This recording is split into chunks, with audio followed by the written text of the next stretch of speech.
안녕하세요. 저는 상남자 저리 가라 할 정도로 터프한 매력을 가진 40대 여성입니다. 사실 제가 이렇게 사연을 올린 이유는 얼마 전 정말 뚜껑이 열릴 정도로 열이 받은 적이 있어서입니다. 지금부터 제가 하는 이야기를 잘 들어보시고 여러분의 판단을 듣고 싶네요. 판단해주세요. 엄마는 시장에서 평생을 바쳐 일을 하셨고 저희 3남매를 훌륭하게 키우셨죠. 엄마는 시장에서도 목소리가 커서 시장에서 아주 유명했죠. 제 위로 오빠가 둘이 있었는데 오빠 둘은 학교 집만 아는 샌님이었고 저는 엄마의 유전자를 받아 선지 책상 앞에 앉아있는 것보다 운동장을 좋아했고 학교를 갔다 오면 엄마랑 같이 생선을 파는 게 제일 좋았습니다. 보소 여시랑 고등어 보고 가서 빛깔 봐라. 이 갈치는 어찌나 싱싱한지 얼굴 갖다 대면 거울이라니까요. 보고 가 있어. 어머, 너 몇 살이니? 말하는 게 완전 상어른이네. 사장님, 아들 하나는 잘 키우셨네. 뭐라 카노? 야가 어디 봐서 아들인겨? 이쁘장하게 생겼잖아 얘. 우리 집 막내딸인데. 어머, 정말요? 나는 생긴 것도 그렇고 목소리도 남자애 같아서 아들인 줄 알았어요. 그러면 우리 딸 기분 안 나쁘게 고등어 이거 한 판 사가이소. 이거 먹고 또 오고 싶다고 하지 말고 많이 사가이소. 마심다. 내 남자 아이라 얘. 가시나 보고 머스마라케스에 이거 한 판을 사가야 내가 마음이 좀 풀린다 아닙니까? 아이고 이 모녀가 완전 찰떡궁합이네. 이거 한 판 주세요. 안 사면 큰일 날 것 같네. 저는 좋은 남자를 만나서 결혼해 애 잘 키우고 남편 내조 잘하는 그런 것과는 거리가 먼 사람이었습니다. 하지만 엄마는 남녀 차별 없이 제가 하고 싶은 걸 다 지원해 주신다곤 했지만 결혼은 꼭 해서 남자 사랑을 받고 살아야 한다고 신신당부를 하셨죠.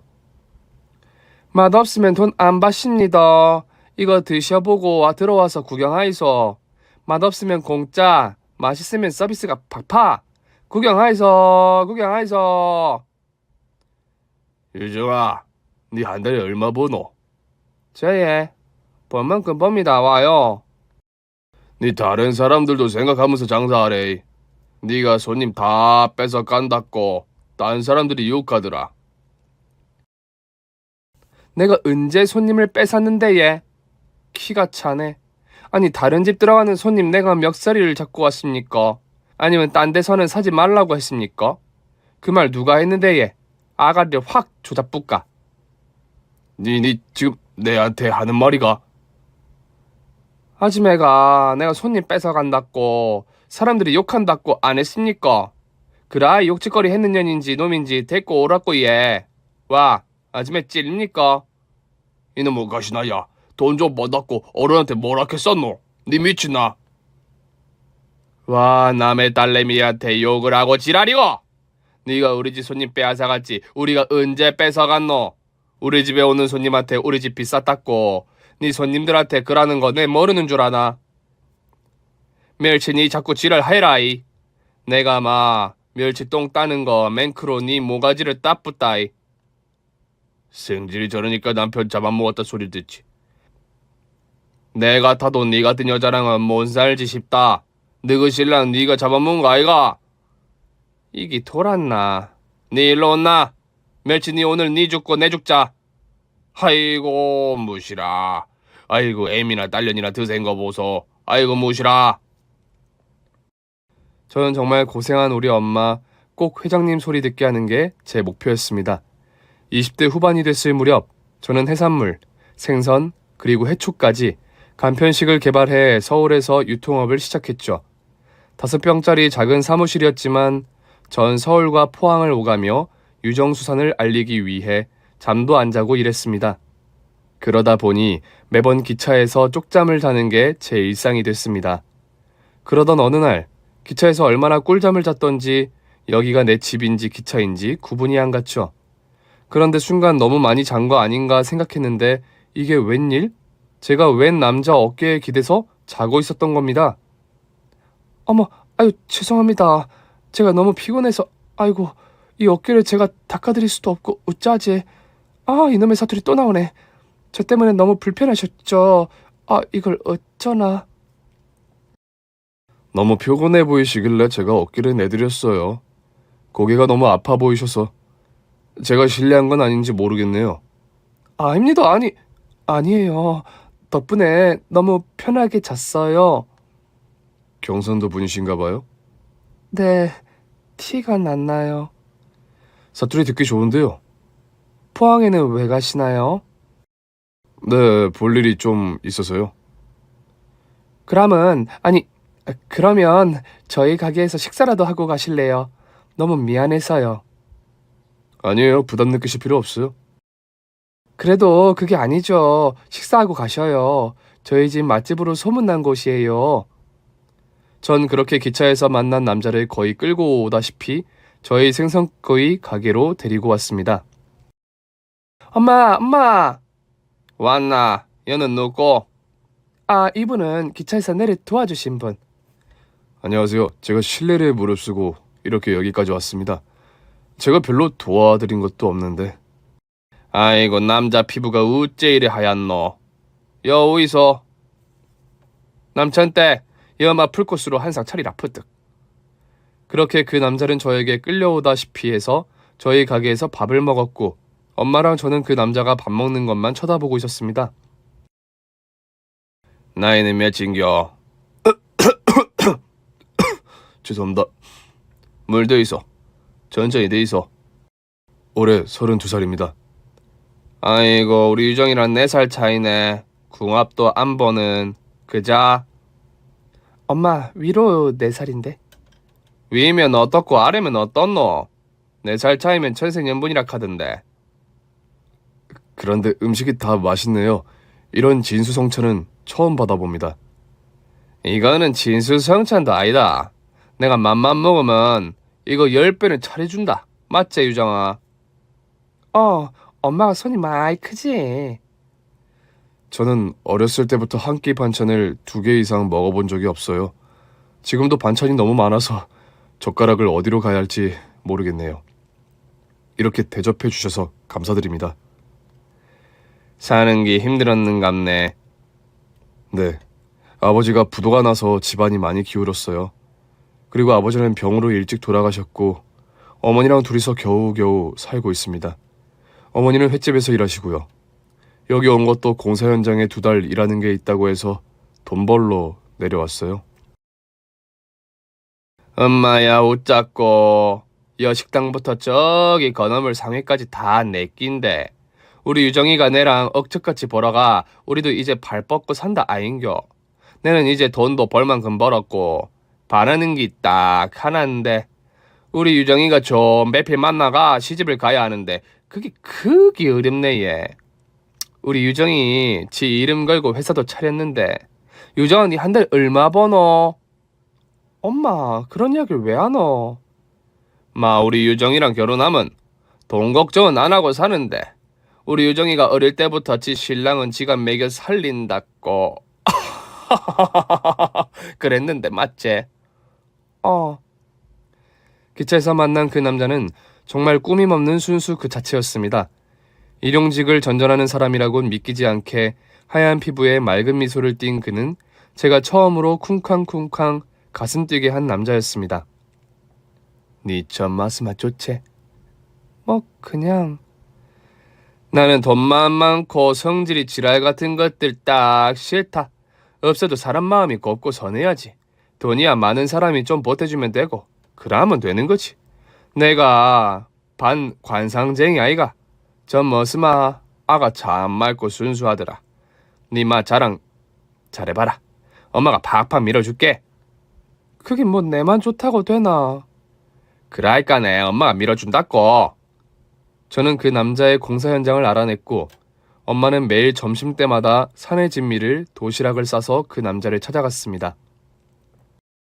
김상철이!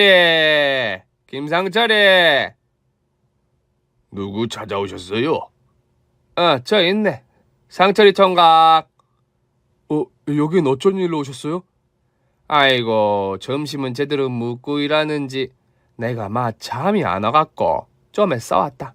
버떡 먹고 일하소. 엄마는 분홍 보따리를 3개나 싸서 갖고 도시락을 펼치니 공장 인부들이 입을 떡 하고 벌렸습니다. 여만 입이 아이제. 다들 어서 여 와가 밥 같이 먹자고 예. 어이서. 아니 상철이 씨 어머니슈? 아니 아들 힘든 일 한다고 이렇게나 많이. 아이고 나 살면서 이런 밥상은 처음이네. 이런 분이 어딨어. 상철 씨 효도해야겠다. 내랑 닮았어 얘. 우리가 닮았단다. 내는 어머니가 아니고 예비장모. 예비장모라 얘. 장모님? 야 상철이 씨 좋은데 장가 갔네. 아니 그게 아니라요. 말 그만하고 퍼뜩 뭐라 우리 사위. 그렇게 엄마의 아주 큰 정성으로 저희는 가까워졌고 서울 포항을 오가며 원거리 연애를 했습니다. 결국 우리는 결혼을 결심했고 저는 시어머니에게 인사를 드리러 갔습니다. 여기야 좀 많이 아니지? 아 참내 상관없다니까. 유정아 화내지 마. 내가 미안해. 말만 하면 화낸다 카노. 괜찮다니까요. 상철씨 이제 그런 말 하지 마요. 알겠어. 들어가자. 너무 상대방 먼저 생각하는 상철씨를 보면 저렇게 착해서 이 세상 어떻게 살아가나 걱정했죠. 그런데 상철씨의 유전자가 어디서 왔나 했더니 상철씨는 어머니를 아주 똑 닮았었습니다. 아이고 드디어 만났네요. 우리 상철이가 얼마나 자랑을 하던지. 그런데 실제로 보니까 자랑할 만했네. 이렇게 참한 아가씨가 우리 집에 오다니. 상철아 엄마는 믿기지가 않는다. 엄마 또 우신다. 내가 뭐 잘못했나? 와 우시노? 너무 좋아서. 유정씨 보니까 너무 좋으셔서. 아 어머니 좋으면 웃어야지. 웃어 보이소. 이래 웃어 보이소. 상철아 뭐라고 하는 거니? 뭘 보라는 거지? 엄마야 내 사투리. 어머니 그게 아니고 웃으시라고요. 저 보고 웃으시라고요. 아 그 말이었구나. 내가 사투리를 몰라서. 아닙니다. 제가 서울말 하면 되지 예. 저는 그렇게 서로의 부족한 부분을 채우면서 한 가족이 됐습니다. 제 인생에서 제 마음을 뛰게 한 4살 연하 남자와 결국 결혼을 한 거죠. 남편은 저와 결혼하자마자 제 사업을 도왔고 돈 많은 여자랑 결혼했으면 한 자리 내놔라 할 만도 한데 남편은 제가 힘들어하는 허드렛 일을 도맡아 했습니다. 여보, 당신 출장 너무 많이 댕기는 거 아이가? 힘든 거는 정과장 시키라. 다른 건 몰라도 우리 물건은 내 눈으로 직접 확인해야지. 한번 남의 손 빌리면 사람이 게을러지잖아. 우리 회사 일인데 내가 해야지. 아니 밑에 직원들이 당신이 내 남편인데 왜 저렇게 어려운 일만 시키냐고 뒤에서 욕하는 갑더라. 나도 솔직히 당신이 관리만 하고 편안하게 있었으면 좋겠는데. 사람들 말 신경 쓰지 마. 그냥 우리는 우리 일 하면 돼. 남편은 정말 성실히 몸에 배인 사람이었습니다. 그리고 제가 조금 힘들다 싶으면 언제든 달려와 제 일까지 할 정도로 절 정말 아껴주는 사람이었죠. 남편이 성실하다면 시어머니는 절약정신이 아주 투철하셨습니다. 저도 어릴 때부터 엄마 일을 도우며 살았기 때문에 돈을 함부로 쓰는 일은 없었는데 남편과 시어머니의 절약정신은 따라갈 수가 없었죠.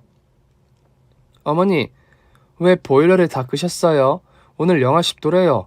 감기라도 걸리시면 어쩌시려고. 예전엔 이것보다 더 추운데 겨울에 불 한 번 안 떼고 살았어. 괜찮아. 그리고 솔직히 사람 셋이서 사는데 이렇게 궁궐 같은 데서 사는 것도 나는 너무 아까워. 난방비가 한두 푼이 아닐 텐데. 어머니, 이제 돈 걱정을 하지 마시고 어머니 하시고 싶은 거 다 하시면서 사세요. 저희 회사 엄청 잘 나가는 거 아시잖아요. 알지, 아는데 너희 둘 얼마나 고생해서 돈 버는데 노인네 혼자서 가스비나 축내고 있으면 안 되지. 아끼고 또 아껴야지. 전요. 어머니가 보일러도 빵빵하게 드시고 드시고 싶은 건 마음껏 드시고 하고 싶은 건 다 하시고 사셨으면 좋겠어요.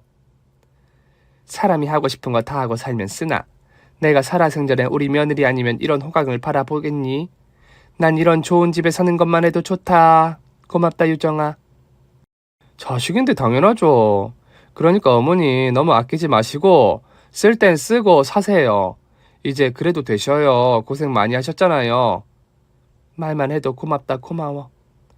시어머니는 늘 일만 하시다 이렇게 쉬는 게 마음이 항상 걸린다고 하셨습니다. 집에서도 그냥 계시질 않고 청소며 빨래 그리고 밑반찬까지 한시도 앉아 계시질 않았죠.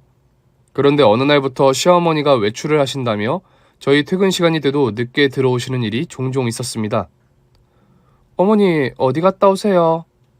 아니 그냥 요 앞에 그냥 산책 갔다 왔어. 다리도 안 좋으신데 너무 많이 걷지 마세요. 괜찮아. 아이고 너무 많이 걸었나 피곤하네. 내가 아침에 반찬 해놨으니 저녁 챙겨 먹고 해라. 알겠지? 끼니 걸으면 큰일 나. 시어머니는 오매불망 저희만 생각하셨습니다.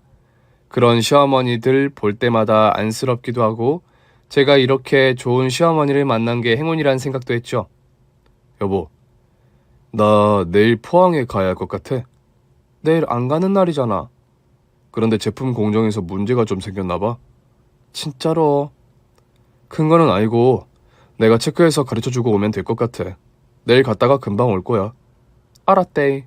그러고 일 좀 쉬엄쉬엄 해라. 그러다가 힘 쓴대. 힘? 힘이야 당신한테만 쓰면 되지. 뭐라 카노? 아 힘쓴다는 말은 그렇게 일하다가 힘에 부친다는 말이다. 여튼간에 사람들은 그 생각밖에 안 한다니까. 그러면 오늘 밤 와 이러노? 아 참 부끄러운데 불 끌까? 다음날 남편이 포항에 간 뒤에 저는 오랜만에 서울에 저희 물건을 납품하는 식당들을 돌아보기로 했습니다. 사장이라고 가만히 있을 게 아니라 몸소 뛰면서 고객들의 이야기도 들어야 발전이 있다고 생각했죠. 정 부장, 이번에 가는 집이 우리랑 거래 처음으로 한 집이지? 네, 횟집인데 이번에 저희랑 거래하겠다고 했던 집입니다.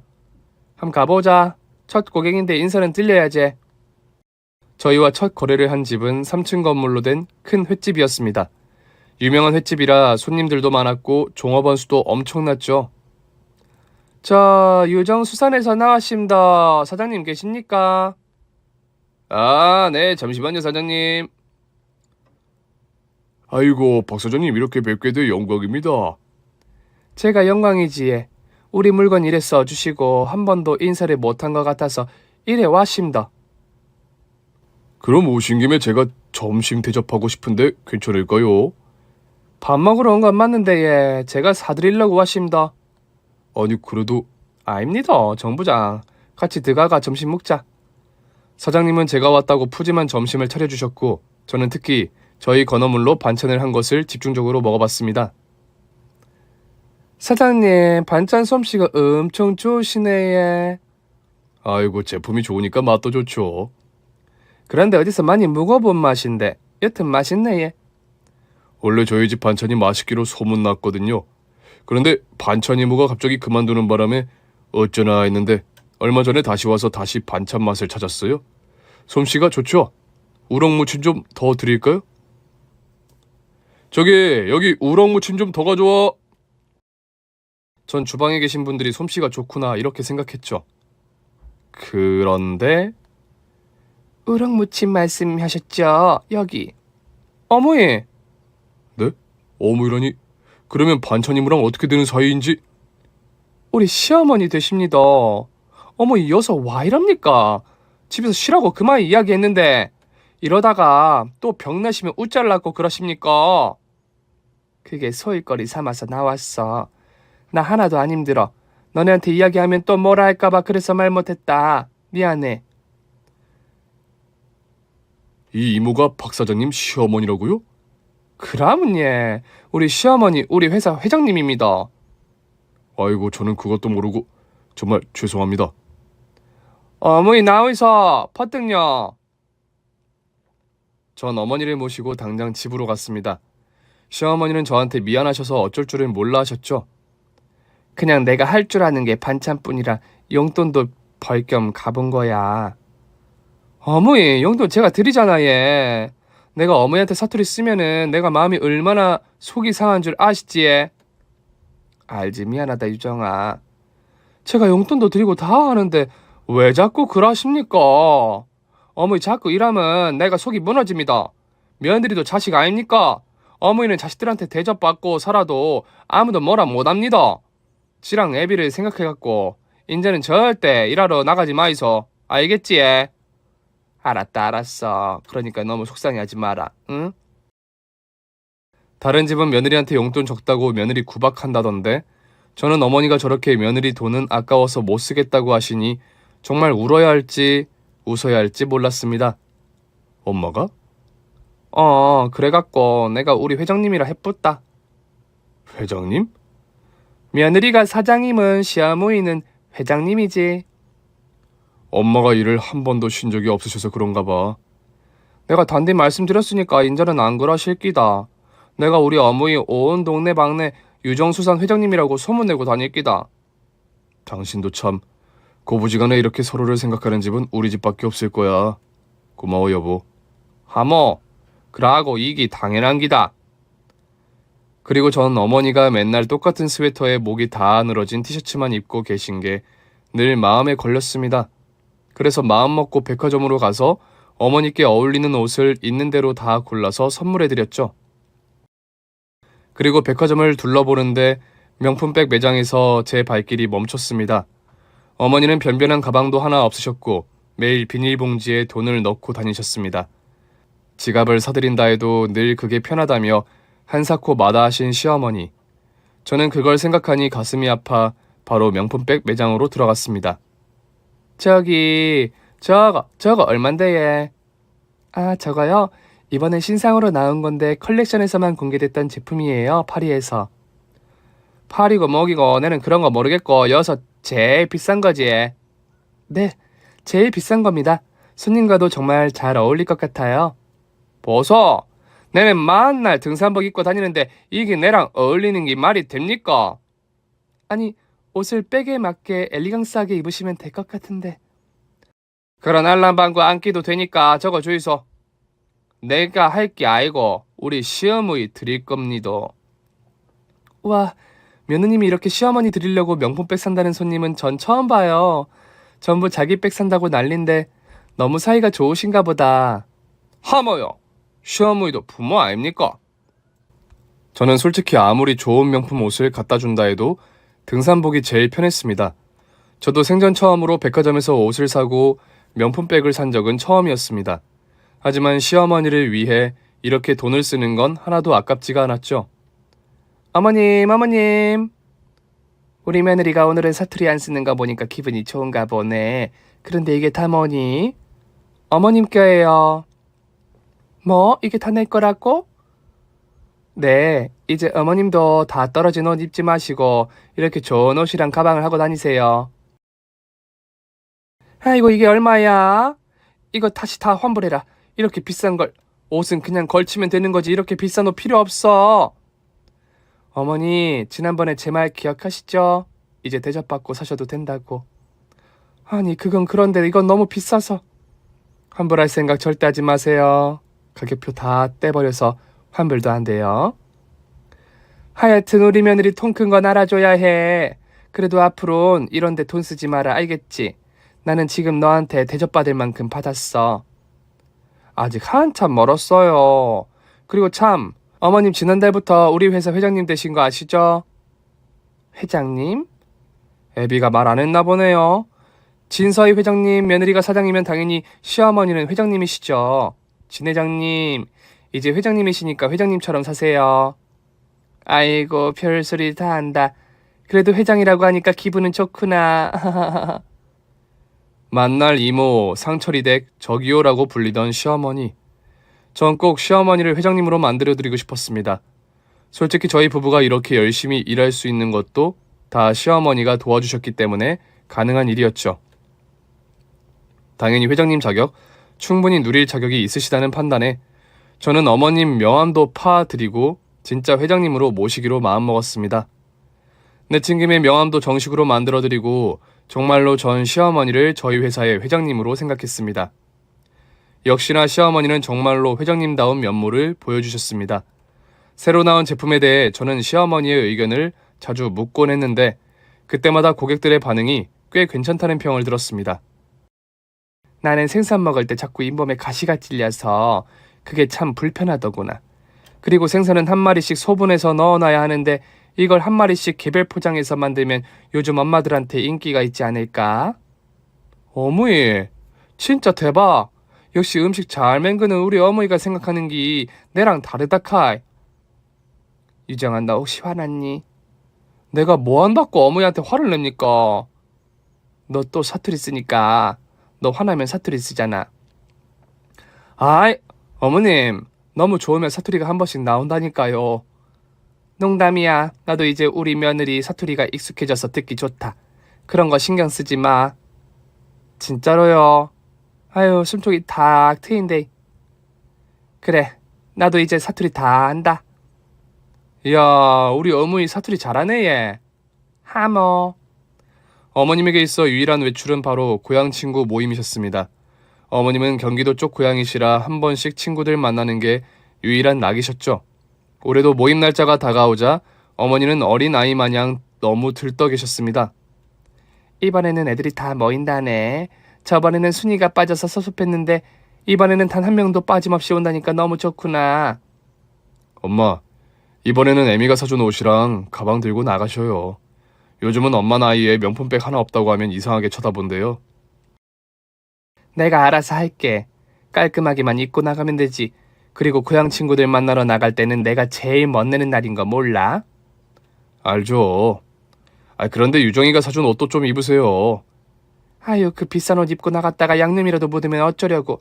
저 옷은 내가 다음에 입을게. 아까워서 도저히 못 입겠다.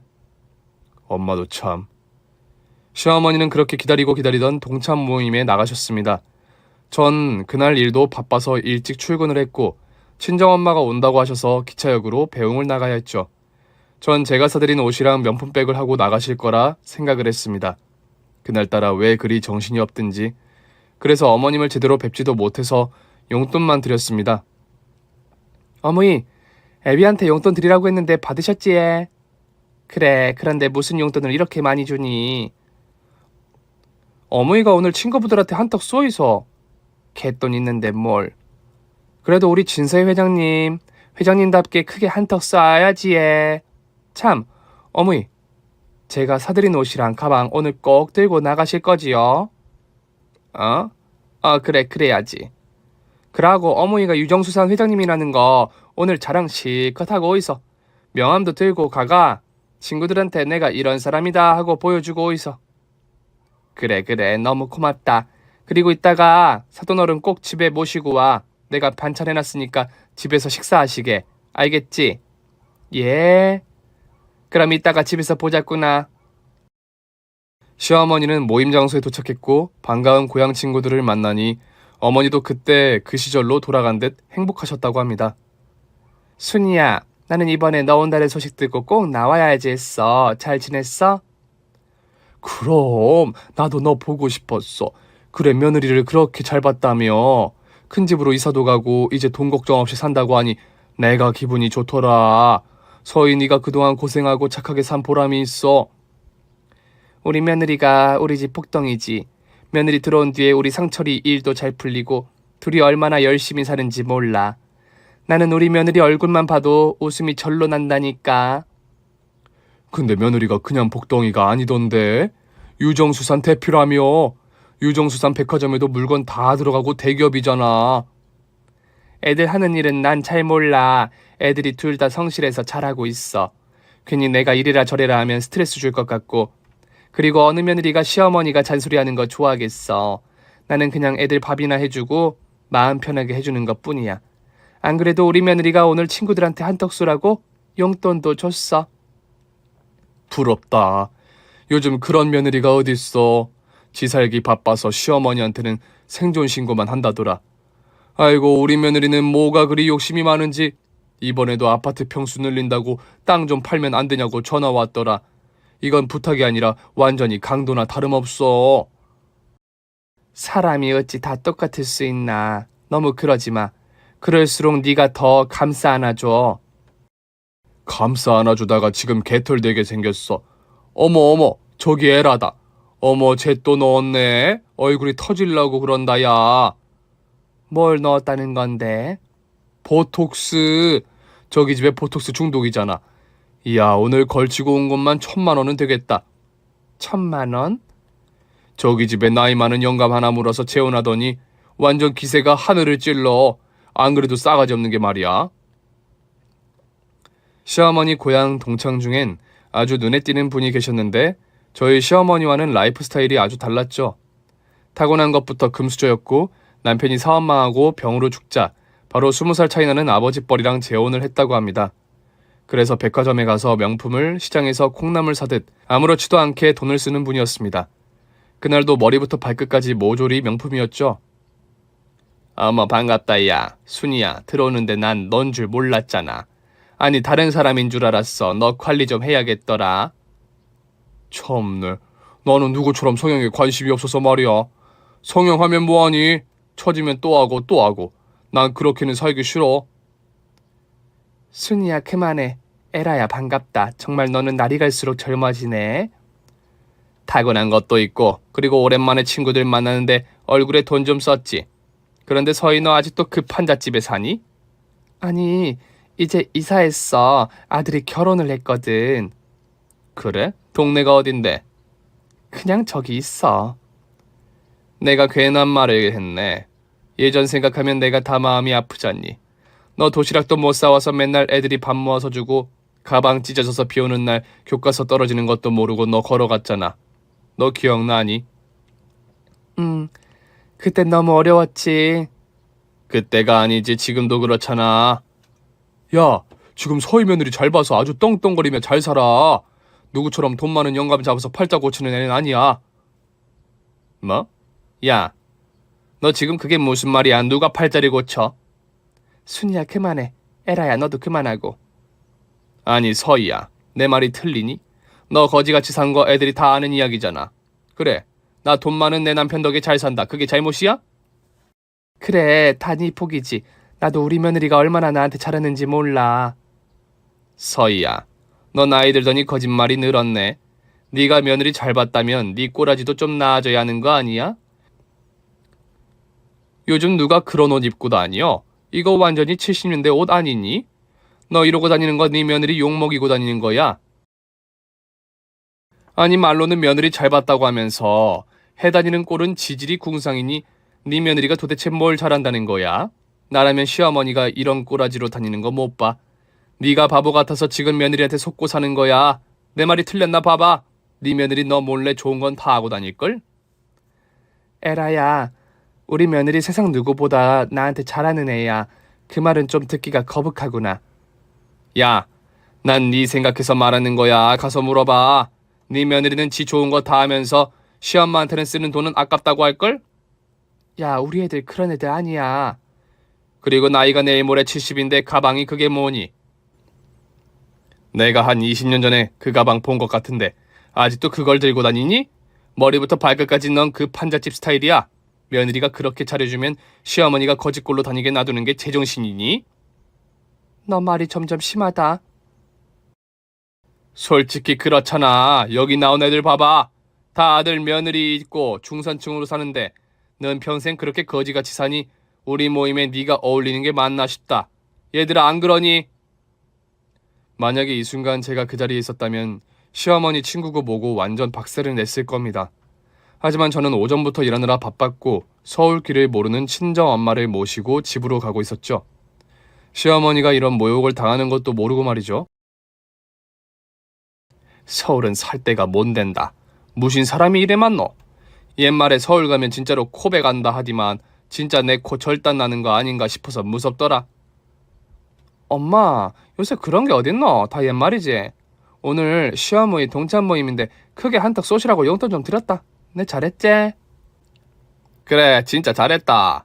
며느리 용돈으로 밥 사는 것만큼 기분 좋은 게 어딨노? 아이고 나는 막 너그 오빠의 아들 하는 거 보면 며느리가 뭐고 내가 매겨 살려야 될 것 같다. 오빠야 돼 빨리 장가 가야 하는데. 그런데 사돈 모임 하는 데가 어디고? 여기서 많이 안 멀다. 와. 사돈 또 돈 아깝다고 버스 타고 지하철 타고 이래 오실까봐.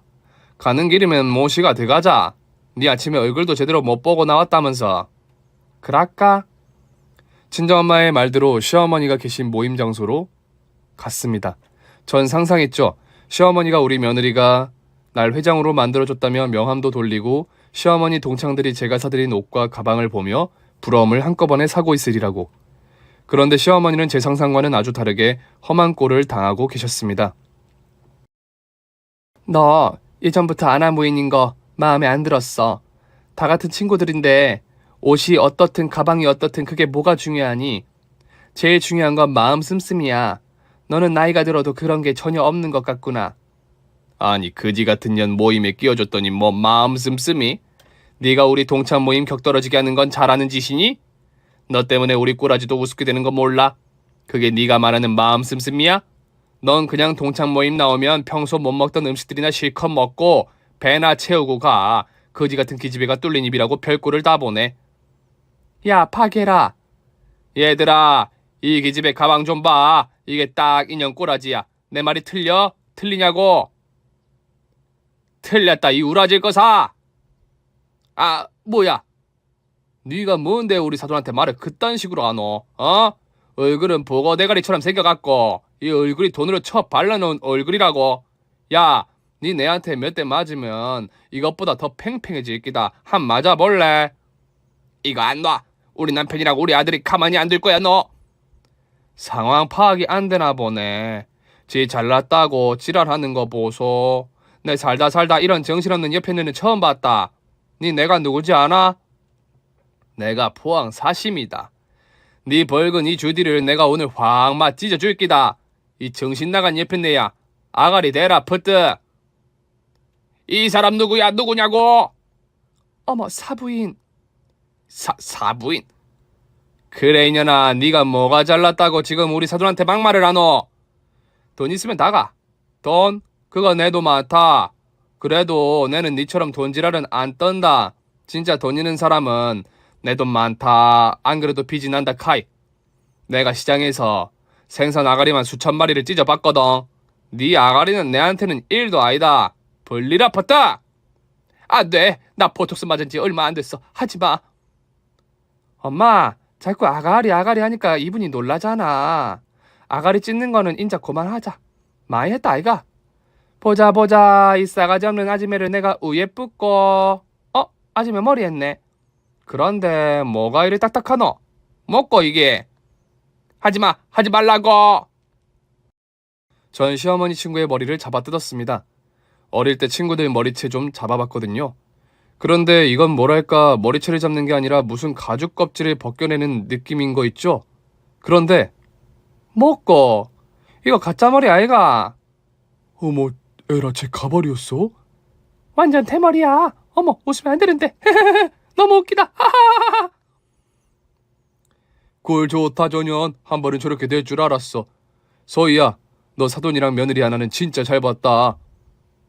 그런데 그때 누군가 문을 열고 나서 이 광경을 보더니 까무라치게 놀랐습니다. 엄마!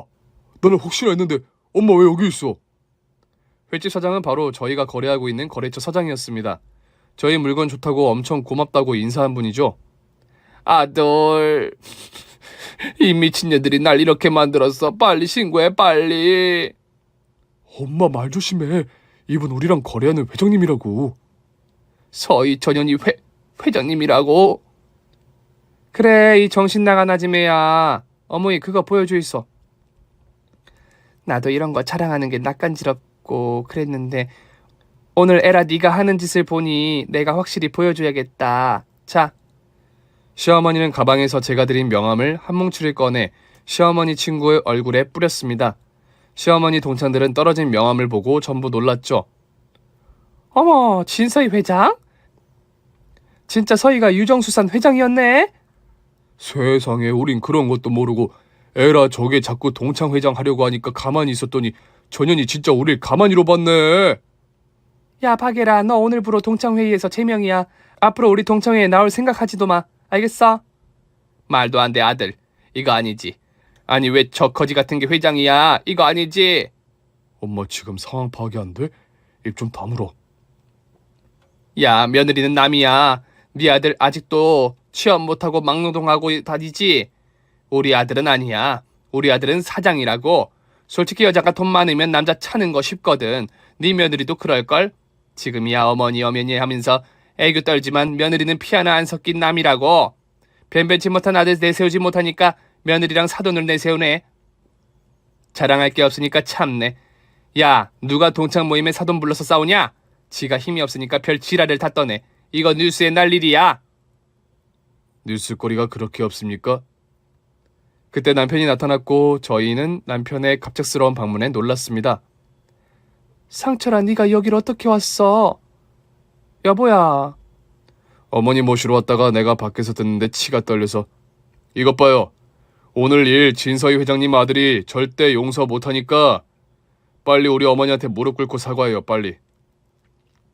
아이고 회장님, 사장님 죄송합니다.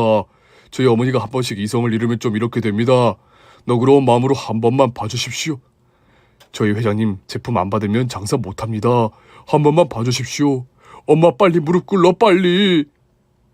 내가 왜? 엄마 나 진짜 죽는 걸 보고 싶어. 빨리 꿇어. 결국 시어머니에게 막말을 했던 친구는 아들과 같이 무릎을 꿇었고 잘못했다고 손발이 다 닳도록 빌었습니다. 어머니, 우짜까예. 봐줘, 에라 아들이 무슨 죄니. 저런 엄마 밑에서도 저렇게 잘 자라준 게 고맙지. 에라야, 네가 싸가지는 없어도 네 아들은 참 잘 키웠다. 어떻게 네 뱃속에서 저런 착한 아들이 나올 수가 있는지 이해가 안 돼. 야, 입 안 닥쳐. 아직도 저기 정신을 못 차렸네. 아가리는 네가 닥쳐라. 친정엄마는 있는 힘껏 시어머니 동창 얼굴에 죽방을 날렸고 그렇게 애지중지하는 그 여자의 가방도 찢어버렸습니다. 그리고 에라, 아니 점내야, 너 이름 바꾼 거 아직도 내가 적응이 안 된다. 에라, 이제 그 이름 쓰지 말았으면 좋겠네. 점내야, 알았니?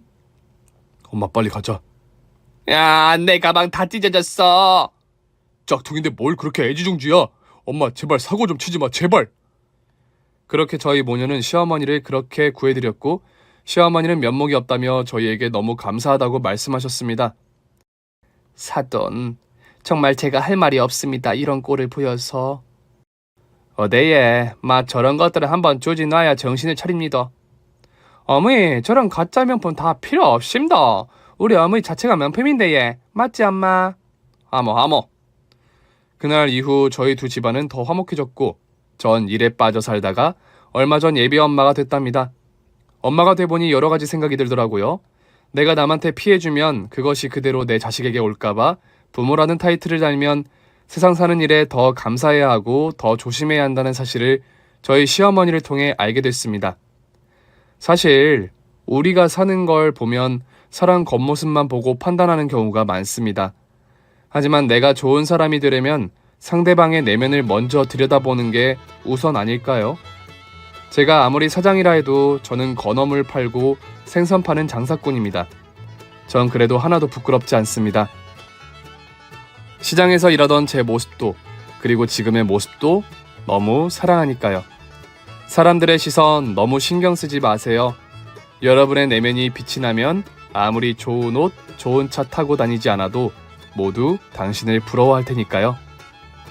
오늘 준비한 사연은 여기까지입니다. 재미있게 들으셨다면 구독과 좋아요, 알림 설정까지 눌러주세요. 그럼 저는 다음 사연으로 찾아뵐게요. 오늘도 건강하고 행복하세요.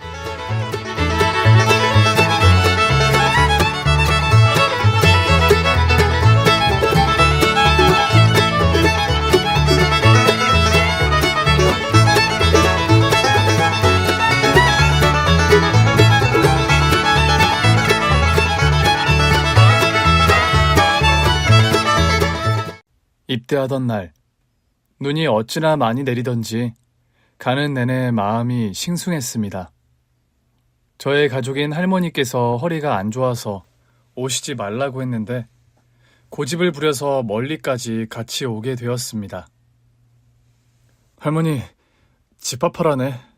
나 갈게. 잘 다녀올게요. 세상에 이럴 수는 없다. 내 귀한 손자를 군대에 보낼 수 없어. 아가, 그냥 가지 말거라. 이 할머니가 높은 양반 만나서 군대 빼달라고 할 텐게. 할머니, 말도 안 되는 말씀 그만하세요. 남들 다 하는데 나도 똑같이 군 생활 해야죠. 자, 그럼 가볼게요, 할머니. 아가, 이리 와서 할머니 한번 안아줘라. 눈물이 맺힌 할머니를, 몸집이 작아진 할머니를, 이젠 허리가 굽은 할머니를 제 품에 안았습니다. 조교가 그만하고 빨리 집합하라고 난리를 쳐서 하는 수 없이 팔을 풀고 연병장에 들어갔습니다. 할머니는 눈물을 흘리며 멀어지는 저를 보고 주저앉으시더라고요. 연병장에 집합해서 입대식이 시작됐습니다. 국기에 대한 경례, 애국가를 부르고 입소대대장의 말씀을 들었어요. 무슨 말을 하는지 귀에 들어오지 않았죠. 아마 입대하던 순간에는 모두 다 저 같았을 겁니다. 이윽고 입소대대장에 전하는 말이 끝나고 조교 하나가 올라가더니 소리쳤습니다. 훈련병들, 지금 당장 가족들한테 달려가서 인사하고 옵니다. 시간은 1분입니다. 빨리빨리 움직입니다. 그 말을 듣고 얼른 할머니가 있는 방향으로 달려갔습니다. 여전히 눈물을 흘리고 있는 할머니를 얼른 안아드렸습니다. 할머니, 사랑해요. 내가 애정 표현을 잘 못해서 사랑한다는 말을 못했던 것 같아요. 할머니 사랑합니다. 나도 사랑한다가. 몸 건강히 잘 다녀와. 할머니, 절 받으세요. 건강하게 키워주셔서 감사합니다. 할머니께 큰 절을 올리고 마지막 한 번 더 포옹을 했습니다. 조교에 집합하라는 외침에 다시 연병장으로 달려나갔습니다. 그리고 생활관으로 안내받아 들어갔고 군복과 군화를 받았고 옷을 갈아입었습니다.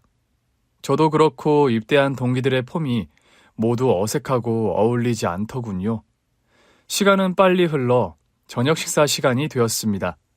처음 먹는 짬밥은 그 와중에 참 맛있었습니다. 사람 사는 곳이라 똑같고 할만할 거라는 할머니의 말씀이 떠오르며 긴장이 풀렸어요.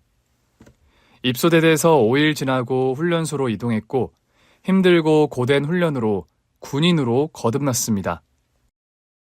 자대는 경기도 포천에 있는 부대로 가게 되었어요. 강물도 흐르고 산도 있어서 할머니와 같이 오면 좋겠다는 생각부터 들더라고요.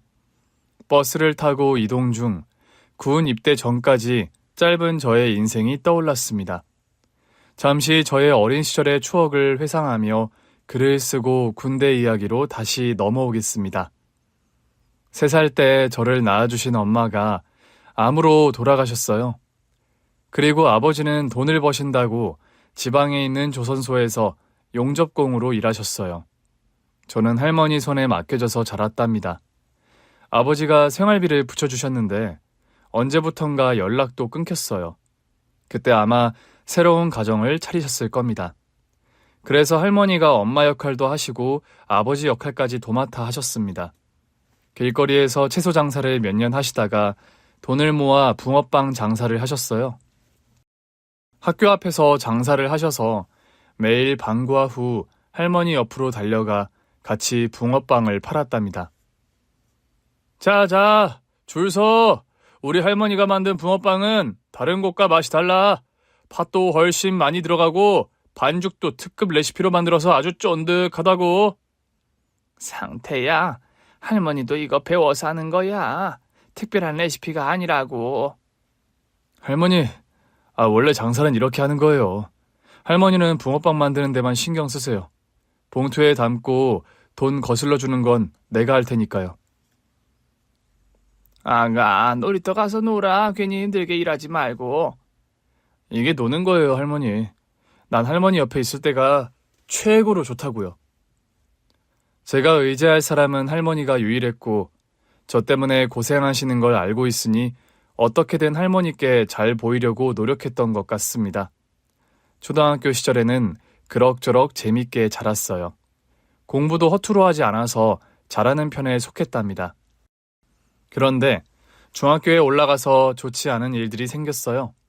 재혼한 아버지가 돌아가셨다는 소식을 듣고 할머니와 장례식장을 찾아갔답니다. 1년에 한 번 볼까 말까 했던 아버지는 영정사진으로 보았을 때 꼭 가족이 아니라 남처럼 느껴졌어요.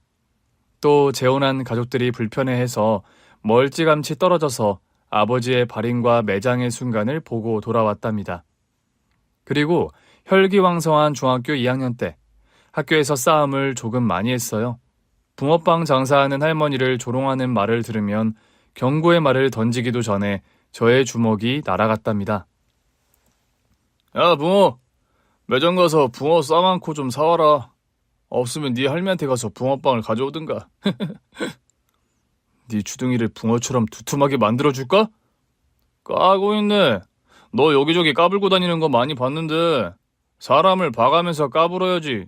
내가 누군지 몰라? 알아. 학교 짱 부하잖아. 뭐야 이 자식아. 난 학교 일진이야 일진. 그거나. 엄마는 암 걸려서 진작에 떠났고 아빠는 재혼하고 널 버렸다며? 네 할미가 불쌍하다. 네가 짐짝이라서 붕어빵이나 팔면서 사는 거 아니야 이 한심한 놈아. 그 말을 듣고 바로 주먹을 뻗었습니다. 그놈과 저는 서로의 멱살을 잡고 바닥을 뒹굴었어요. 치고받고 싸우다가 제가 힘에서 우세해서 그놈을 깔아뭉개고 제대로 혼을 내줬답니다. 누구든 할머니와 저를 조롱하면 가만두지 않겠다고 큰 소리를 내며 경고했죠. 다음 날 아침에 학교 갈 준비를 하고 할머니와 같이 집을 나섰어요. 제 얼굴이 멀쩡해서 싸운 건 일부러 말씀드리지 않았답니다. 그런데 학교 앞 붕어빵 노점이 엉망이 되어 있었습니다. 천막은 갈기갈기 찢어져 있었고 붕어빵 기계는 부서져 있었어요. 누가 이런 짓을 한 거야? 큰일이네. 장사 못하겠어. 할머니, 이거 고칠 순 없어요? 완전 산산이 부서져서 모르겠다. 그리고 없어진 것도 있어. 할머니, 경찰에 신고부터 해야겠어요. 경찰서에 신고를 해서 근처 CCTV를 확인한 경찰이 말하길 검은 마스크를 쓴 어린 애들이 한 집 같다고 하셨습니다. 조사를 해보겠다고 했는데 저는 누가 그랬는지 바로 알겠더라고요. 저에게 얻어맞은 일진놈이 무리를 데리고 와서 그 난장판을 만든 것입니다. 그래서 학교에 들어가자마자 일진놈의 목덜미를 잡고 물었어요. 너지? 뭐가? 넌 하지 말아야 할 짓을 했어. 우리 할머니 붕어빵 노점을 그렇게 만들면 안 됐어. 무슨 소리를 하는 거야? 난 아니야. 뭔진 몰라도 난 아니라고. 아, 그러셔. 내 생각은 네가 확실한 것 같은데. 솔직하게 풀어. 또 주먹이 날아가서 일진 녀석을 흠씬 두들겨 주었습니다. 심하게 때리다 보니 교실 아이가 선생님을 불러왔고 교무실로 끌려갔어요. 얻어맞은 일진놈의 얼굴이 만신창이가 되어 저는 할머니를, 그놈은 부모님을 불렀답니다. 그놈이 무리를 데리고 와서 붕어빵 노점을 박살낸 것이 맞다고 불었어요. 그런데 잘못은 저에게 더 많다며 선생님들이 저를 나무라고 하더군요. 저희 생계를 박살낸 것은 별일이 아니라는 것처럼 말이죠. 저 자식이 먼저 우리 할머니 붕어빵 노점을 박살냈다고요. 그래서 화가 나서 혼내준 거란 말이에요. 어허이, 이 녀석아. 지금 노점이 문제냐? 사람 얼굴을 이렇게 만들고 그깟 노점 타령이나 할 때야? 그리고 노점을 그렇게 만들었으면 보상을 받으면 그만이지만 영철이를 그렇게 심하게 때린 건 평생 상처로 남는다고? 네가 100번 잘못했으니까 사과부터 해. 싫어요. 잘못은 저 자식이 먼저 했다고요. 선생님은 왜 저놈 편만 들어요? 이놈이? 야, 김상태. 부모님 없이 할머니랑 산다고 널 얼마나 많이 봐준 줄 알아? 너 전에도 여러 애들이랑 싸우고 다녔잖아. 네가 이렇게 무식하게 나올수록 네 할머니가 욕을 먹는 거야. 게다가 불법 노점을 박살낸 거라 영철이는 책임질 필요도 없어. 뭐라고요? 이게 무슨 선생님이야? 선생님, 돈이라도 받아먹었어요? 아니면 할머니랑 나랑 둘이 산다고 우습게 보는 거예요? 이 자식이 하다하다 선생님한테도 대드는 거냐? 두 주먹에 힘이 들어가는데 할머니가 저의 배에 손을 올리며 말리셨습니다. 상태야, 그만해. 선생님 말씀이 틀린 거 하나도 없다. 아무리 노점을 망가뜨렸어도 네가 영철이를 혼낼 권리나 자격은 없어. 사람을 때리는 건 절대 하면 안 되는 짓이야.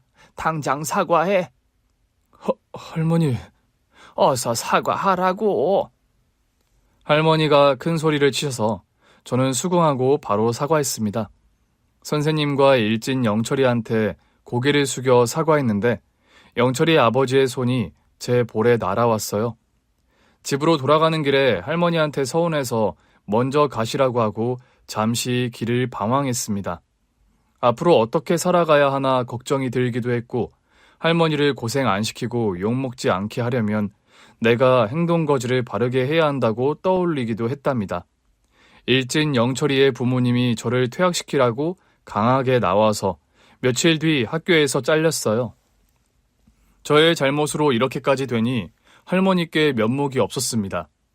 저와 할머니는 새로 시작하는 마음으로 시골로 이사했어요. 집값이 싸서 월세가 아닌 자가로 2칸짜리 집을 마련했는데 할머니의 일자리가 근처에 붙어있는 곳이었답니다. 할머니는 과수원에서 일하셨고 저는 검정고시를 준비하면서 이웃집 아저씨가 운영하는 비닐 공장에서 알바를 했답니다. 시골에는 아무도 부모 없다고 욕하는 사람이 없었고 할머니와 저를 조롱하는 사람이 없어서 마음은 쾌적했어요. 학교를 안 다니니 문제가 없어서 제가 정신 차리고 공부도 하고 일도 열심히 하며 성실하게 컸답니다. 검정고시로 고등학교까지 졸업하고 나서 할머니가 대학도 갔으면 좋겠다고 하셨는데 저는 비닐 공장에서 정규직으로 일하기로 마음먹었어요. 아저씨가 월급도 많이 주겠다고 하고 기술도 가르쳐준다고 하셔서 그 일을 하기로 했답니다. 2년의 시간이 더 흐르고 제 나이가 21살이 되었을 때 끔찍한 우편물을 받았어요. 입영 통지서였습니다. 부모님이 계시지 않아 면제인 줄 알았는데 병무청에 전화를 했더니 현역 대상이 맞다고 하더군요. 할머니가 소득이 있고 집도 있으니 입대 대상자가 맞다고 했어요. 그래서 어떻게 하겠어요? 할머니를 두고 군대에 가야만 했죠. 그래서 입대를 하게 되었고 훈련을 받고 자대로 가는 버스를 타게 되었습니다. 지금부터 다시 군대로 간 저의 이야기를 이어가겠습니다. 포천에 있는 포병사단에 들어가게 되었는데 경치 하나는 끝내주더군요.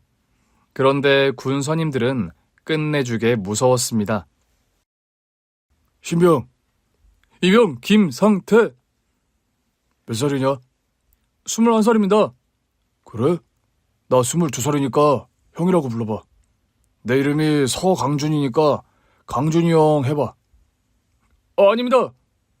요즘 신병들은 왜 이렇게 시키는 대로 안 하는 걸까? 재미가 없네. 야, 누나나 여동생 있냐? 없습니다. 여자친구는? 없습니다. 짜증나네. 김상태, 눈 감아봐. 앞에 뭐가 보이냐?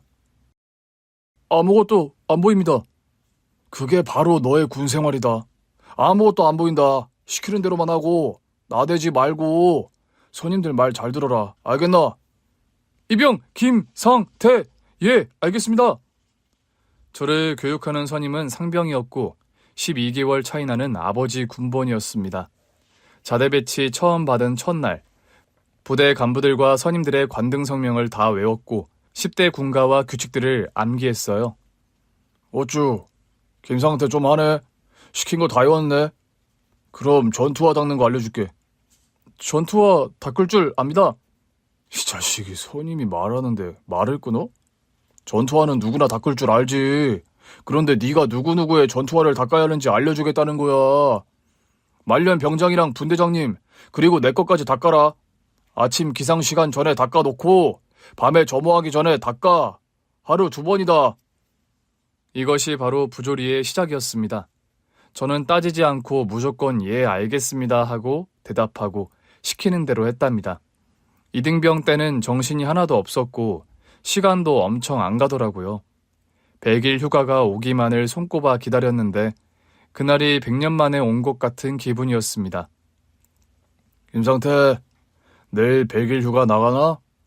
예, 그렇습니다. 그럼 이거 받아라. 선임병이 돈을 주길래 거절했습니다.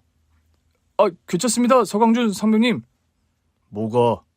누가 너 쓰라고 준대? 가서 맥심 사와. 커피 맥심 말고 잡지 맥심. 뭔지 알지? 맥심 잡지는 군인들이 즐겨보는 잡지였는데 주로 한국의 유명 연예인이나 모델의 비키니 사진이나 매력 발산하는 사진이 가득한 잡지였습니다. 저는 머쓱하며 돈을 받았고 100일 휴가를 나가게 되었어요. 당장 할머니가 계신 집으로 갔더니 계시지 않았어요. 과수원에 갔더니 거기에도 없었죠. 어르신, 저희 할머니 과수원에 안 오셨어요? 너희 할머니 병원에 계시다. 병원이요? 들어보니 할머니가 몸이 아파서 입원을 하셨다고 합니다. 바로 달려갔더니 얼굴이 반쪽이 되셨더라고요. 할머니, 상태? 아가, 너 휴가 나온 거야? 그런데 왜 전화를 안 했어? 할머니 놀라게 해드리려고요. 지금 그게 중요한 게 아니고요. 할머니, 어디가 아프신 거예요? 태장에 조금 문제가 있다고 해서 수술했어. 염증이 있다고 해서. 그렇게 심한 거예요? 할머니, 그래서 어떻게 해야 한대요? 이제 다 나았어. 간단한 수술이었다. 저는 흥분해서 사지가 떨리는데 할머니는 별거 아니라는 식으로 말씀하셨습니다. 의사 선생님이 오셔서 괜찮다고 말씀을 해주셔서 그제야 안심했답니다. 아가, 할머니가 이렇게 누워만 있어서 어떡하니? 일주일은 더 입원해야 한다는데 휴가 나와서 아무것도 못 해주니까 너무 미안하다. 할머니, 그런 말씀 마세요. 할머니의 건강보다 중요한 것은 없어요. 할머니 저랑 약속하세요. 다시는 아프지 않겠다고요. 그래, 이번에 퇴원하면 몸 관리 잘해서 건강해지도록 하마. 약속해. 정말이에요. 할머니가 또 아프기만 하면 나 탈영해버릴 거예요? 아이고, 무서운 소리 하지 마라. 우리 손자가 사고 칠까봐 무서우니 절대로 아프면 안 되겠네.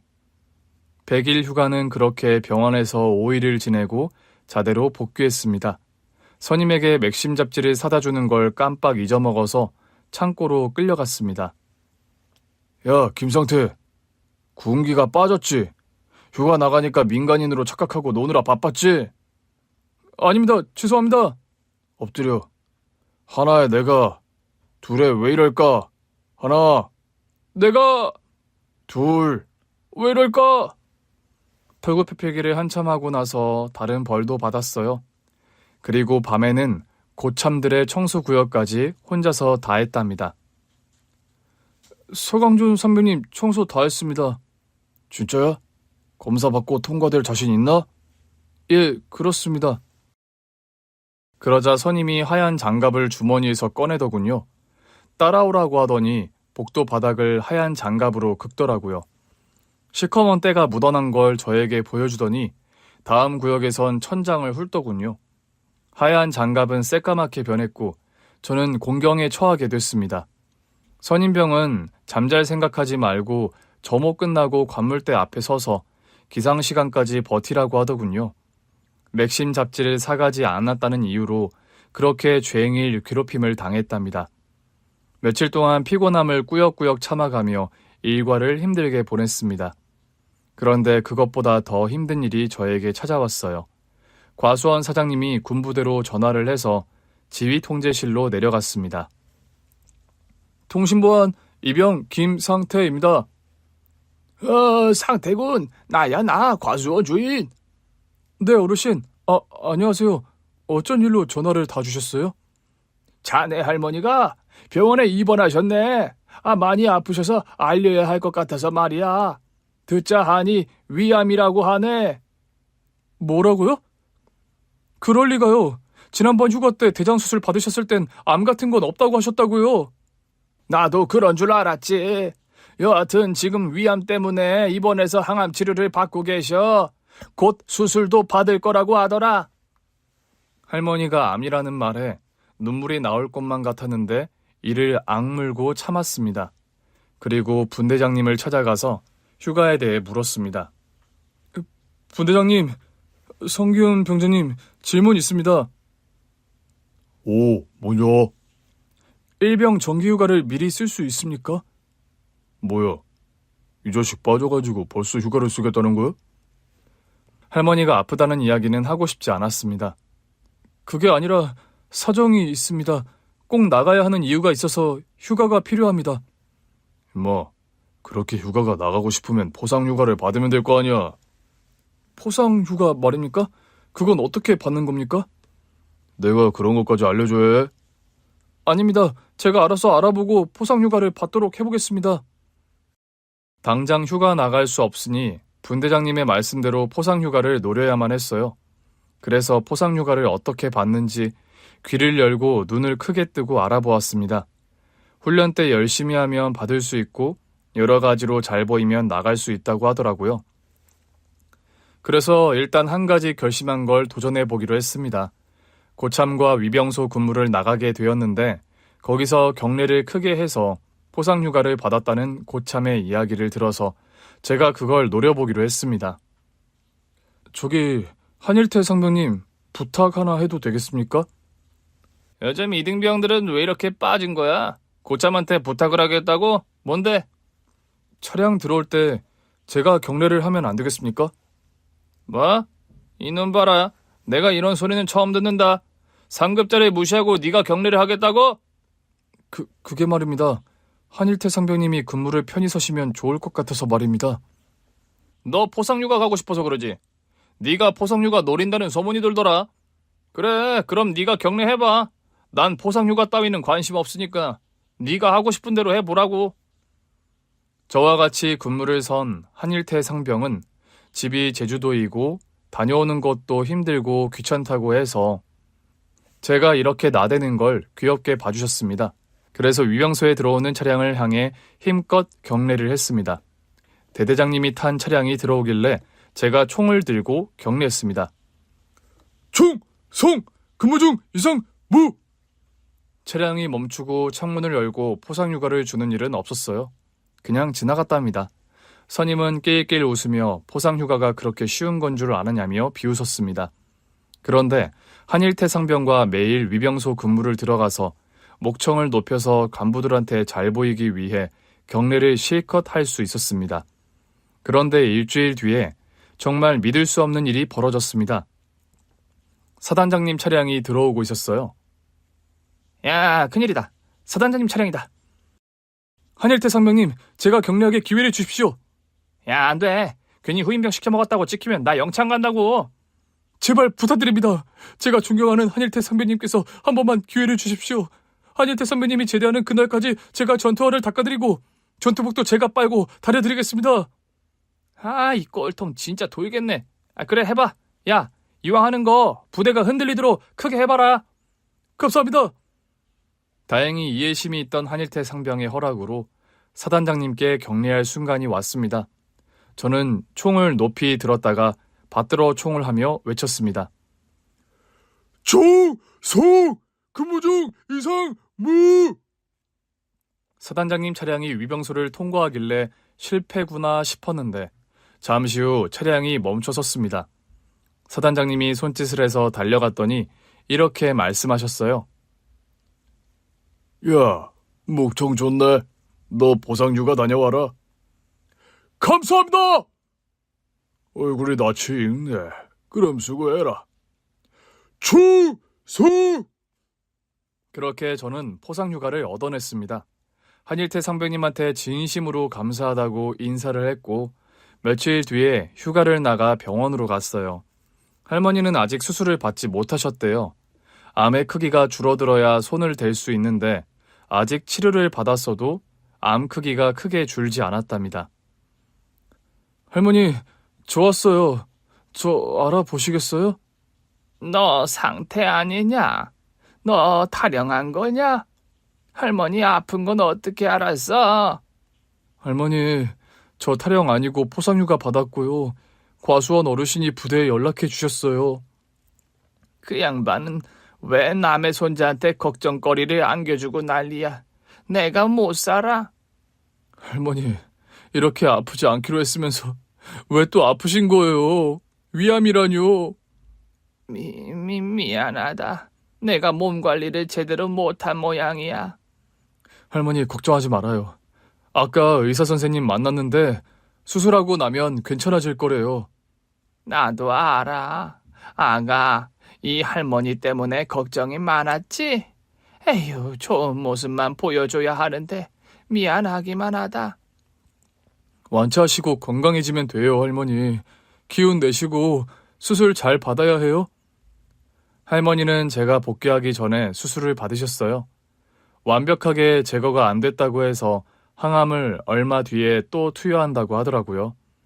수술비는 보험이 있어서 다행히 돈 걱정을 하지 않아도 되었지만 할머니가 계속 잘 버틸지가 걱정이었습니다. 할머니 곁에서 계속 있지 못하고 부대 복귀를 했습니다. 저는 다시 위병소에서 목청 터져라 경례를 했는데 2번의 기회는 오지 않더라고요.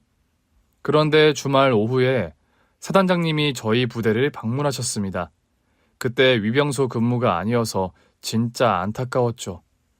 사단장님은 간부들과 병사들의 축구 시합을 제안하셨어요. 분대장님이 생활관에 와서 말했답니다. 다들 주목. 사단장이 우리 부대에 와 계신 거 알지? 사단장님이 군대 수리가를 제안하셨다.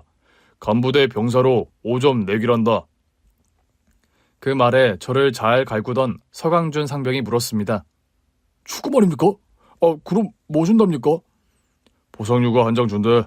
그런데 그건 포기해라. 우리가 이기면 큰일 난다. 중대장님이 말하길 괜히 병사들이 이겨서 사단장님 기분 상하게 하면 뺑뺑이 돌리실 거야.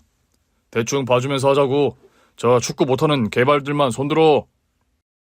저는 바로 손을 들었습니다. 이병 김상태. 저는 개발 중에서도 진짜 형편없는 개발입니다. 그래, 상태. 그리고 서강준 너도 개발이지. 너도 투입. 그리고 한 명 더해서 한일태. 우리 생활관에서는 이렇게 3명 나간다. 나머지는 응원하는 거고 다들 활동복으로 갈아입고 연병장 집합. 저는 절대로 봐줄 생각이 없었습니다.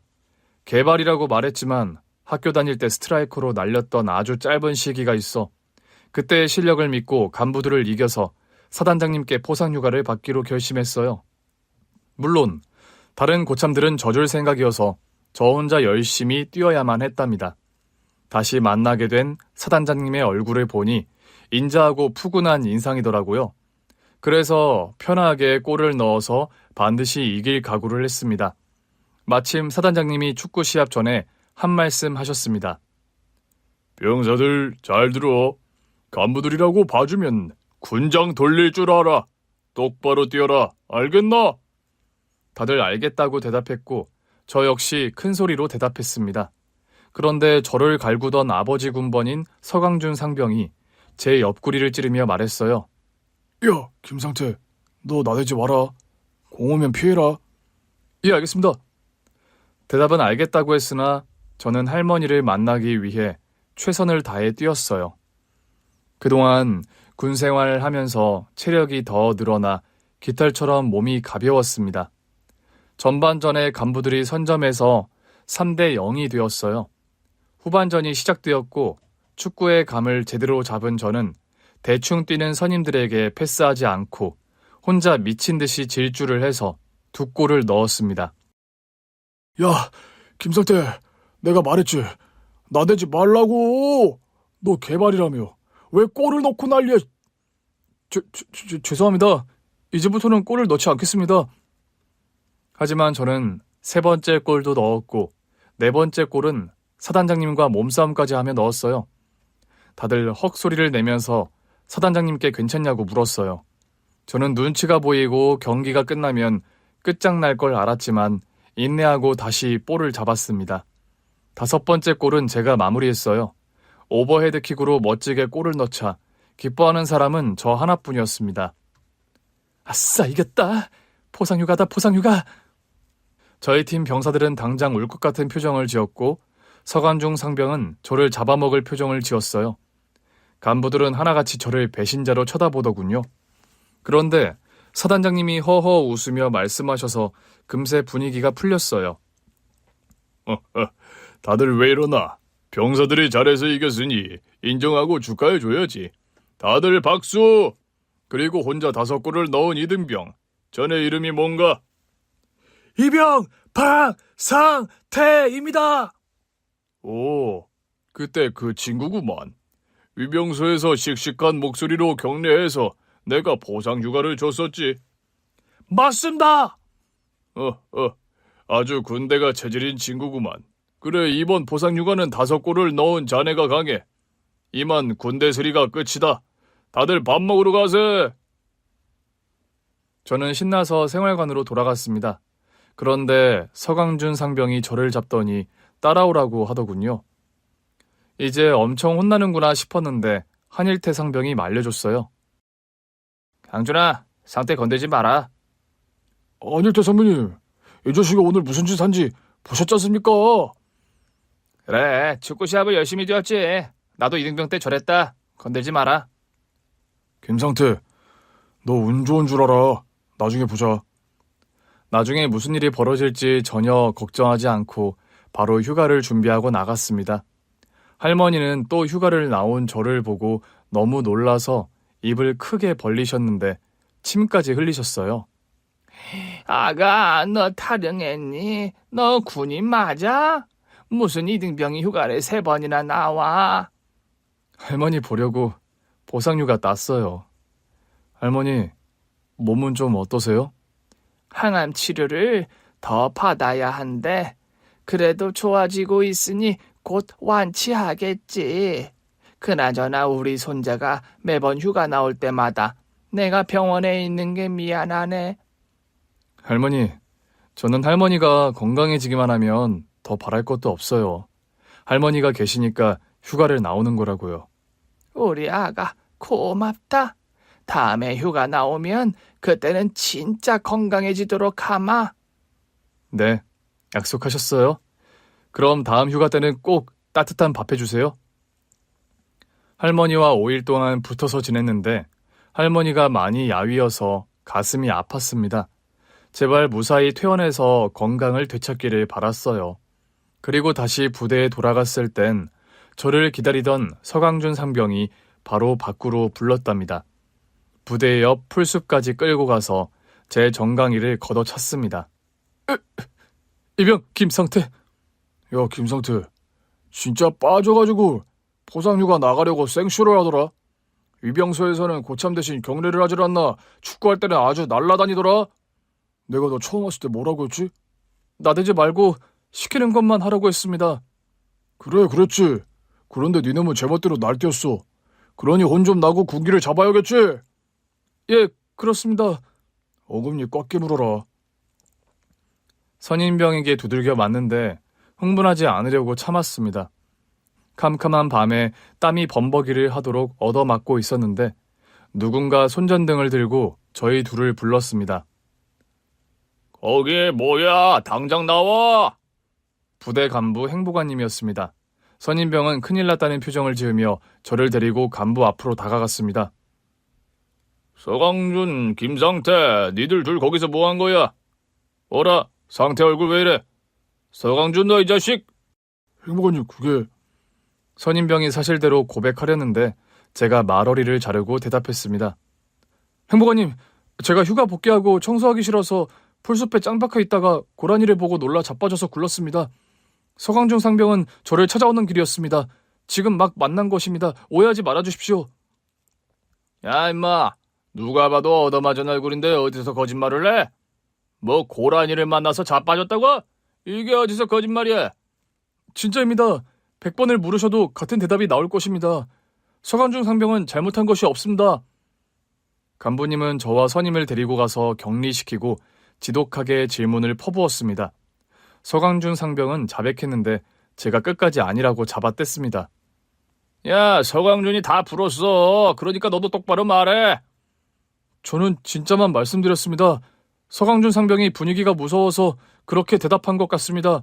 저는 서강준 상병한테 맞지 않았습니다. 아, 이 자식 이거 독종이네. 간부들이 돌아가면서 저에게 진실을 말하라고 했지만 끝까지 입을 다물었습니다. 고라니 때문에 굴렀다고 100번을 말했어요. 그랬더니 다들 포기하고 이 사건을 지나가기로 했답니다. 생활관에 들어갔더니 선임들이 저를 보고 희미한 미소를 보이더군요. 먼저 분대장님이 말씀을 하셨습니다. 야, 상태야, 괜찮냐? 강준이는 내가 알아듣게 혼냈다. 네가 끝까지 안 불어서 넘어가기로 했대. 이어서 한일태 상병이 말했어요. 상태야, 강준이가 잘못한 건 맞지만 네가 강준이 살렸다. 안 그랬으면 이 자식 영창에 들어갔을지도 몰라. 야, 서강준, 고맙다고 한마디 해. 그러자 서강준 상병이 떨리는 목소리로 말했어요. 고맙다. 아닙니다. 저는 할 일을 했을 뿐입니다.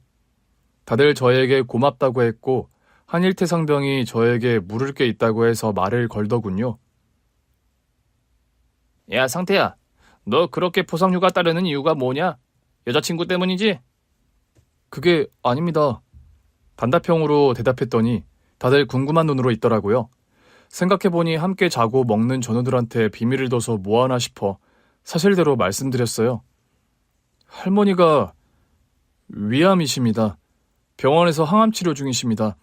저는 부모님이 안 계시고 할머니만 계셔서 제가 할머니를 지켜야 합니다. 분대장님만 제가 부모님이 안 계신 걸 알고 있었고 나머지는 몰랐어요. 그리고 할머니가 암이라는 건 처음 밝혔답니다. 그러자 다들 너무 놀라서 누구도 말을 꺼내지 못했습니다. 이윽고 서강준 상병이 울먹거리며 말했어요. 그럼 너 할머니 때문에 그렇게 보상휴가를 받으려고 했던 거야? 임마, 그럼 진작 말을 하지. 나만 나쁜 놈이 됐잖아. 괜히 말씀드리면 관심병사로 빼두실까 봐서 걱정이었습니다. 관심병사는 휴가도 마음대로 못 쓰지 않습니까? 야, 김상태, 내가 잘못했다. 미안해. 정말 미안해. 김강준 상병은 오열하며 저를 안더라고요. 그리곤 진심으로 사과했습니다. 그리고 다른 선임들도 저를 안아주거나 어깨와 등을 토닥이며 위로해 주었습니다. 그렇게 그날 밤은 큰 위로를 받고 편히 잠들었습니다. 보름 뒤 부대에서 체력 시합이 있었어요. 완전 군장으로 산악구보를 하는 것인데 엄청나게 힘들다고 하더군요. 1등에게 포상휴가가 있다고 해서 저는 희망을 걸고 출발점에 섰습니다. 호각소리와 함께 달리기 시작하는데 다들 속도가 미쳤더라고요. 이등병인 제가 아무리 뛰어봤자 단련된 고참들을 이길 수가 없었습니다. 그런데 제 뒤에서 고참 2명이 군장을 밀어주더군요. 분대장님과 한일태 상병이었습니다. 야, 김상태, 정신 똑바로 차려. 다른 생활관 애들까지 전부 다 해서 100명이야. 여기서 1등만 포상휴가를 받는다. 네가 받아야지 않겠냐? 야, 상태야. 우리가 시키는 대로만 해. 우리가 군장을 살짝 들어주고 붙을 테니까 어깨에 힘 빼고 뛰어. 초반 체력을 아끼라고. 이따 오르막 나오면 거기서 용을 쓰란 말이야. 저는 눈물이 나왔습니다. 분대장님, 한일태 상병님, 감사합니다. 제가 반드시 1등 하겠습니다. 팍팍 밀어주십시오. 고참 둘이 저를 도와주겠다고 뒤에서 군장을 슬쩍 들어주고 밀어주어서 거의 선두 직전까지 왔답니다. 다른 생활관에 터미네이터라는 별명의 고참이 있었는데 너무 빨라서 따라잡기가 어렵겠더라고요. 2명의 고참 덕에 2등까지 되었는데 곧 오르막이 찾아오면서 뒤로 처지기 시작했습니다. 생활관 고참들이 돌아가면서 밀어줬는데도 터미네이터 고참을 따라잡지 못했어요. 그러다가 서강준 상병이 제 뒤에 붙었습니다. 상태야, 내가 끝까지 밀어줄 테니까 이 악물고 뛰어. 서강준 선배님, 상태야, 내가 미안했다. 정말로 미안했어. 내가 너 이번에 꼭 포상휴가 보낸다. 저 터미네이터 병장 나보다 고참인 거 알지? 그런데 말이야, 오늘 하극상을 좀 해야겠다. 그게 무슨 말씀이십니까? 서강준 상병은 저를 오르막길을 끝까지 밀어주고는 평지가 펼쳐지자 터미네이터 고참을 몸으로 밀어 넘어뜨렸습니다. 아이고, 임병식 병장님 죄송합니다. 제가 발을 헛디뎠습니다.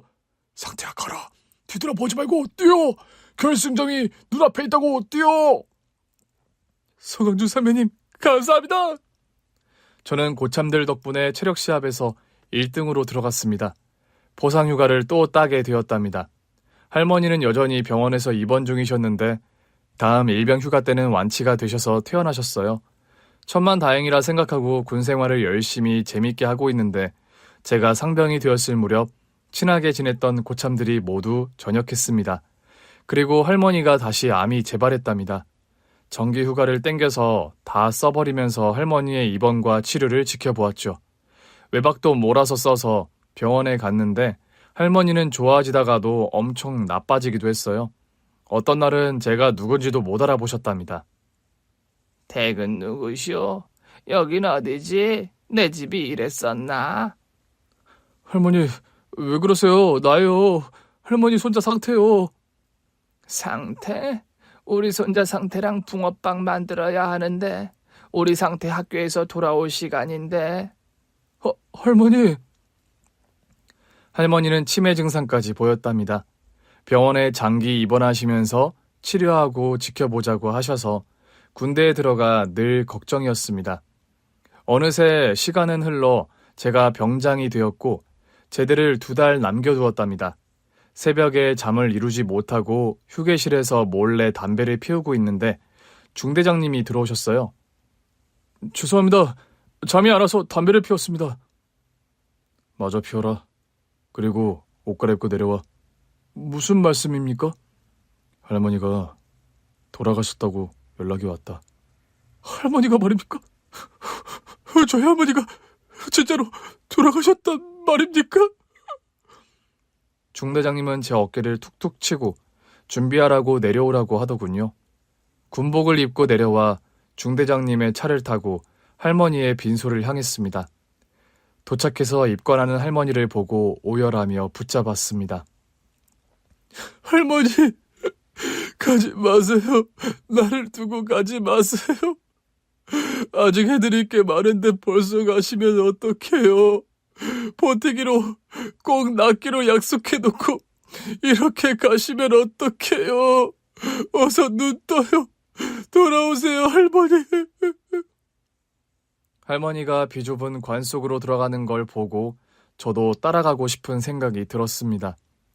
일단 장례를 치르고 나서 할머니를 어떻게 따라갈지 고민하기로 하고 장례식장 안으로 들어갔어요.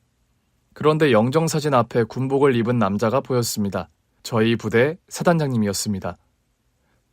사단장님, 병사들 조사에도 찾아오십니까? 자네 그 맞지, 보상유가? 예, 그렇습니다. 이젠 병장입니다. 병장 김상태. 자네 이분의 손자인가? 저기 계신 이옥자 할머님의 손자야? 예, 그렇습니다. 저희 할머니를 아시는 겁니까? 사단장님이 왜 여기에 오셨는지 말문을 열었습니다.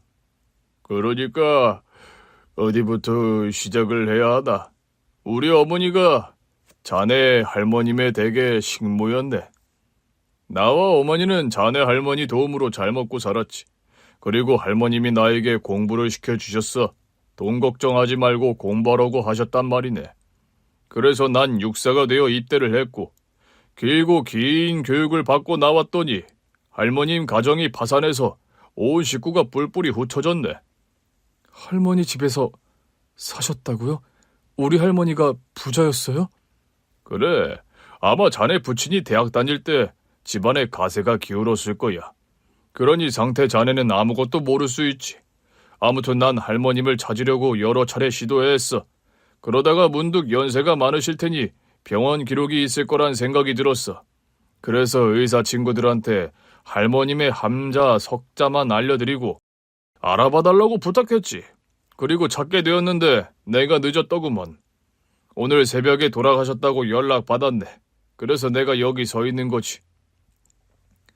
사단장님이 하시는 말씀은 충격이었지만 그래도 할머니와 좋은 인연이라고 하니 마음이 조금 든든해지더라고요. 그런데 저희 2사람 뒤에서 충성 소리가 크게 들렸습니다. 누가 왔는지 봤더니 전역한 고참들이었습니다. 사단장님, 오랜만입니다. 우리 왔다 상태야. 상태야, 할머님의 명복을 빈다. 우리가 옆에서 위로도 하고 도와줄게. 상태야, 충격 많이 받았지? 유일한 가족이 할머님만 계시다고 했는데 진짜 안타까운 일이야. 삼가 고인의 명복을 빌어. 한일태 병장님, 서간중 병장님, 성균 병장님, 어떻게... 임마, 우리가 할머니 병원에 자주 찾아간다고 했었잖아. 그래, 우리가 전역하면서 말한 거 기억 안 나냐? 할머니 병원 주소 알려달라고 한 거. 우리가 바로 찾아뵙지는 못했고 몇 달 전부터 찾아뵈었다.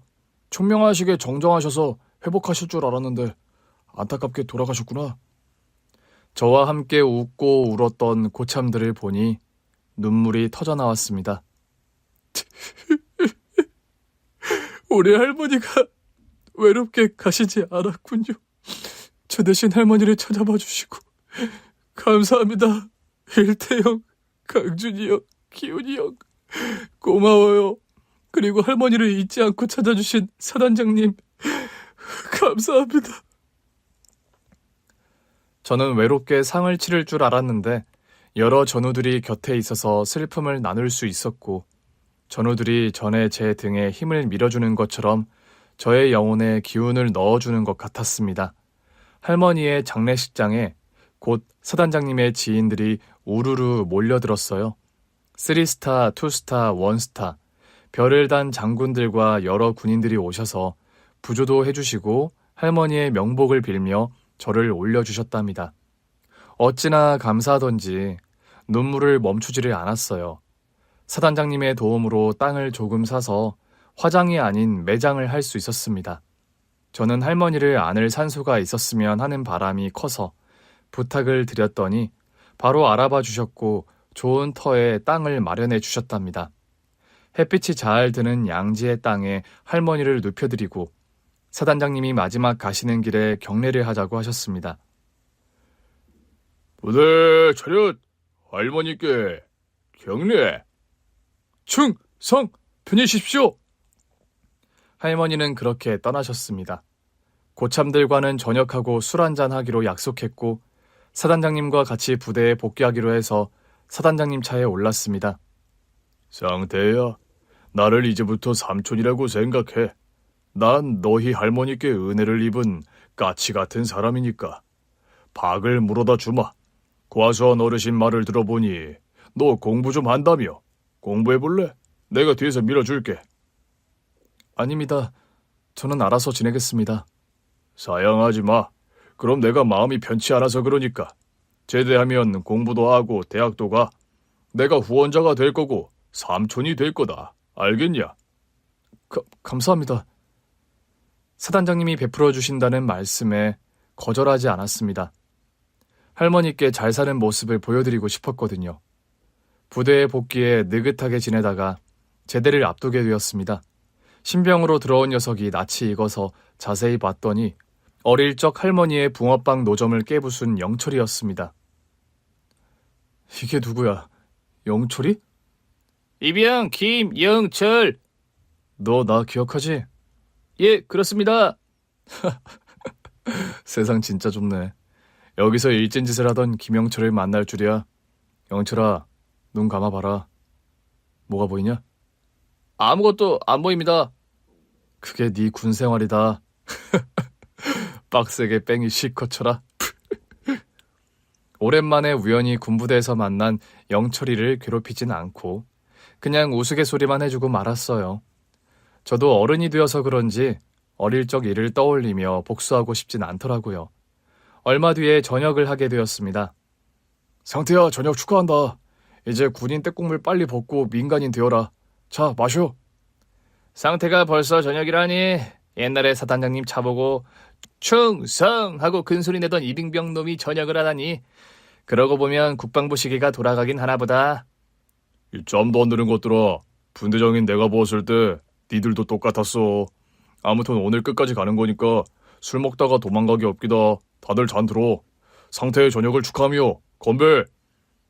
저녁 후 고참들과 행복한 시간을 보내고 사단장님의 지원으로 공부를 시작하게 되었습니다. 그리고 이듬해 대학에 합격해 서울로 올라가게 되었고 학비를 모두 받아가면서 공부했답니다.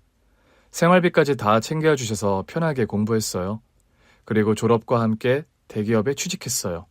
물질적으로 도와준 사단장님과 심적으로 도와준 고참들이 있어서 가능했던 일이죠. 군대에서 이렇게 감사한 인연이 생겨서 저는 참 좋습니다. 요즘 양복을 입고 바삐 살고 있는데 항상 하늘에서 할머니가 지켜보실 거라 생각하며 되도록 착하고 성실하게 살려고 노력하고 있습니다. 그럼 마지막으로 할머니께 경례나 하고 사연을 끝내겠습니다. 충성! 할머니, 하늘은 편하십니까? 사랑합니다. 그리고 보고 싶습니다. 손자 김상태. 인생 이상무. 오늘 준비한 사연은 여기까지입니다. 재미있게 들으셨다면 구독과 좋아요, 알림 설정까지 눌러주세요. 그럼 저는 다음 사연으로 찾아뵐게요. 오늘도 건강하고 행복하세요.